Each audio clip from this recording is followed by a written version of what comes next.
السلام علیکم۔ زینب اور مانو بلی۔ ایک تھی مانو بلی جو کسی کی چہیتی یا لاڈلی نہ تھی۔ اس نے شہر کے ایک کباڑ خانے میں آنکھ کھولی اور پھر اپنی ماں اور دوسرے بہن بھائیوں کے ساتھ مختلف جگہوں کی تبدیلی کے بعد ایک قصاب کی دکان کے پاس رہنے لگی۔ وہ ذرا بڑی ہوئی تو ایک دن اس کی بہن رانو بلی کو ایک بہت پیاری سی بچی ایک بڑی سی گاڑی میں بٹھا کر لے گئی اور اس کا بھائی ایک خونخوار کتے کے ہاتھوں دنیا سے رخصت ہو گیا۔ وہ ذرا اور بڑی ہوئی تو اس کی ماں بھی اسے چھوڑ کر چلی گئی۔ مانو بلی کئی بار اپنی ماں کے پاس گئی کہ شاید وہ اسے پہچان لے، لیکن وہ اسے ہمیشہ اجنبی بن کر ملتی اور مار پیٹ کر بھگا دیتی۔ مانو بلی نے بھی آہستہ آہستہ اپنی ماں کو بھلا دیا اور یوں گلیوں میں آوارہ پھرنے لگی۔ ایک دن اچانک اس نے اپنی بہن رانو بلی کو دیکھا جو ایک بہت بڑے سے لان میں گھاس پر بیٹھی ہوئی دودھ پی رہی تھی۔ مانو بلی فوراً آگے بڑھی اور اسے پکارا، لیکن اس نے بھی بہن کو پہچاننے سے انکار کر دیا اور اسے اپنے گھر سے نکال دیا۔ مانو بلی کا تو جیسے دل ہی ٹوٹ گیا۔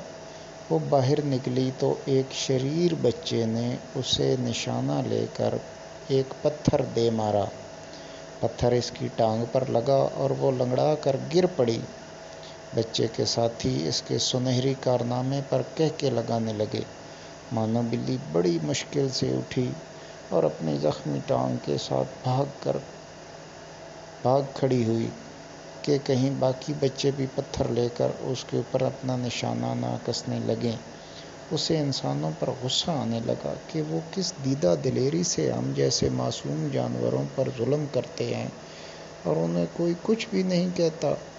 وہ اپنی زخمی ٹانگ کے ساتھ ایک گھر میں داخل ہوئی تو وہاں پر ایک مہربان بچی سے اس کا واسطہ پڑا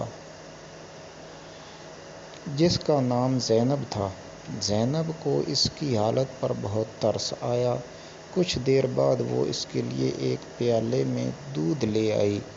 مانو پہلے تو جھجکی، اسے بھوک بھی بہت زوروں کی لگی ہوئی تھی۔ مانو بلی نے تھوڑا سا دودھ پیا تو اس کی بھوک اور زیادہ جاگ اٹھی۔ اس نے جلدی سے سارا دودھ پی لیا اور لیٹ گئی۔ زینب اندر چلی گئی تو مانو بلی نے بھاگنے کا سوچا، مگر اپنے اس نئے مہربان دوست کو چھوڑنے کو اس کا جی نہ چاہا۔ آخر زینب آئی تو اس کے ہاتھ میں مرہم پٹی تھی۔ مرہم پٹی ہونے کے بعد مانو بلی کو کچھ سکون ہوا تو وہ سو گئی۔ اگلے دن زینب اسے اپنے گھر کے اندر لے گئی۔ اس کے والدین بھی مانو بلی کو مہربان اور اچھے معلوم ہوئے، چنانچہ جلد ہی وہ اس کے گھر میں گھر کے ایک فرد کی طرح رہنے لگی۔ مانو بلی کا دل وہاں لگ گیا۔ ان سب کی مہربانیوں کا صلہ اس نے یہ دیا کہ اس گھر میں سے تمام چوہوں کو گھر چھوڑنے پر مجبور کر دیا۔ لال بیگ اور دوسرے کیڑے مکوڑے بھی اس نے ختم کر ڈالے۔ جب سے وہ اس گھر میں آئی تھی چوہوں کی جان پر بنی ہوئی تھی، ان کا کوئی حربہ بھی کامیاب نہ ہوتا۔ مانو بلی جھٹ انہیں پکڑتی اور کھا جاتی۔ اچھا کھانا، آرام اور سب کی توجہ ملنے لگی تو مانو بلی بھی آہستہ آہستہ کام چور ہونے لگی۔ کھا پی کر وہ سارا دن اور رات سوتی رہتی، اکثر چوری چھپے دودھ بھی پی لیتی، کبھی دوسری چیزیں بھی چپکے سے ہڑپ کر جاتی۔ زیادہ کھانے کی وجہ سے مانو بلی بہت موٹی ہو گئی۔ چلنا پھرنا اس کے لیے دو بھر ہو گیا۔ ایک روز چوہوں نے باورچی خانے میں ہلہ بولا تو مانو بلی ان کے پیچھے دوڑی، مگر جلد ہی تھک گئی۔ چوہے بھی بلی کی کمزوری جان گئے تھے وہ ہر روز ادھر ادھر پھرتے اور مانو بلی انہیں پکڑ نہ پاتی کیونکہ وہ بہت موٹی ہو گئی تھی۔ دوڑنے سے اس کا سانس پھول جاتا اور وہ تھک جاتی۔ ایک دن اس نے گھر والوں کو کہتے سنا کہ مانو بلی کو واپس چھوڑ دینا چاہیے کیونکہ یہ کسی کام کی نہیں رہی۔ اتنا سن کر اس کے ہوش اڑ گئے۔ اسے اپنا گلیوں میں پھرنا، شرارتی بچے کا پتھر مارنا اور غریبی کے سارے دن یاد آ گئے۔ اسے انسانوں کی خود غرضی پر غصہ آیا، لیکن قصور تو اس کا اپنا ہی تھا، کیا کرتی؟